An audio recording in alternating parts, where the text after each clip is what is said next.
De l'Évangile de Jésus-Christ selon Saint Jean. En ce temps-là, après avoir passé 2 jours chez les Samaritains, Jésus partit de là pour la Galilée. Lui-même avait témoigné qu'un prophète n'est pas considéré dans son propre pays. Il arriva donc en Galilée. Les Galiléens lui firent bon accueil, car ils avaient vu tout ce qu'il avait fait à Jérusalem pendant la fête de Pâques, puisqu'ils étaient allés eux aussi à cette fête. Ainsi donc, Jésus revint à Cana de Galilée, où il avait changé l'eau en vin.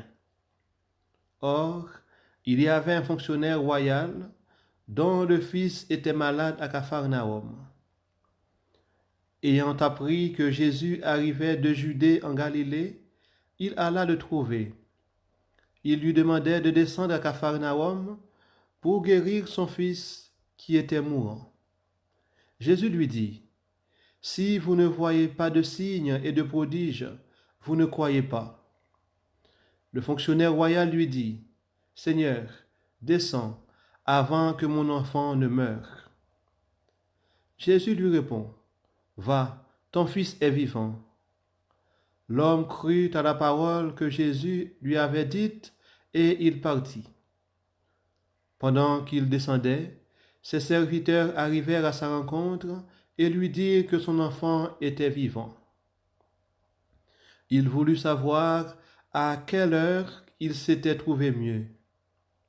Ils lui dirent, « C'est hier, à la 7e heure, au début de l'après-midi, que la fièvre l'a quitté. » Le père se rendit compte que c'était justement à l'heure où Jésus lui avait dit, « Ton fils est vivant. » Alors il crut, lui, ainsi que tous les gens de sa maison. Tel fut le second signe que Jésus accomplit lorsqu'il revint de Judée en Galilée.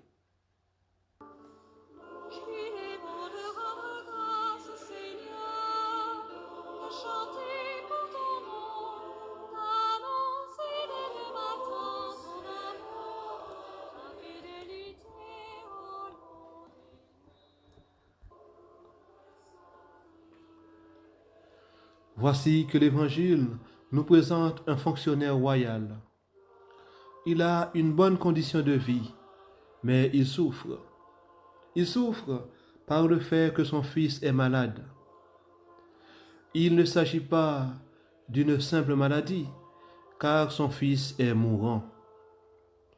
Voilà qu'une rencontre inattendue va changer cette situation qui est à première vue cause perdue. Il va être informé de l'arrivée de Jésus. Il a entendu que Jésus faisait des signes miraculeux. Il tente sa chance.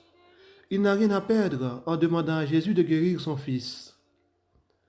Il demande à Jésus de faire un déplacement, de descendre chez lui. S'il fait cette demande, c'est parce qu'il sait que Jésus est capable de quelque chose.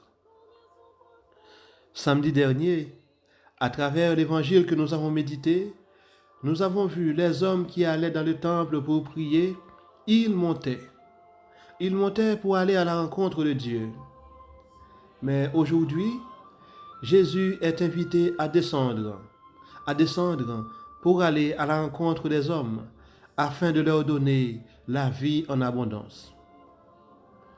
À la demande de ce fonctionnaire royal, avec son cœur de père, Jésus lui dit, « Si vous ne voyez pas de signes et de prodiges, vous ne croyez pas. » Jésus veut lui faire comprendre que les signes sont là pour susciter la foi et non comme un spectacle.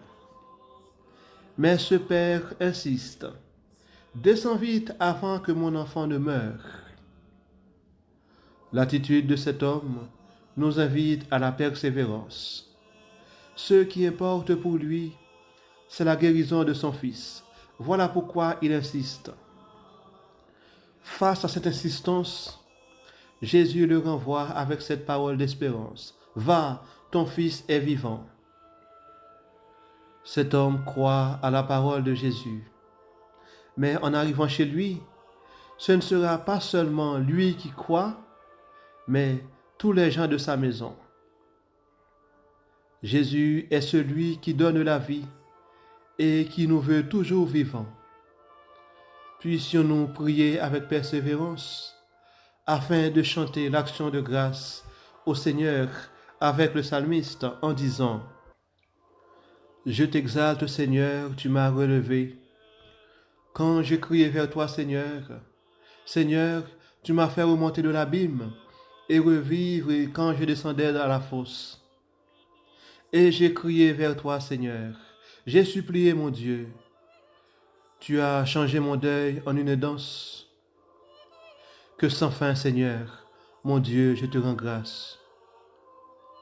Oui, que nous puissions dire en toute confiance: avec le soir viennent les larmes, mais au matin, les cris de joie.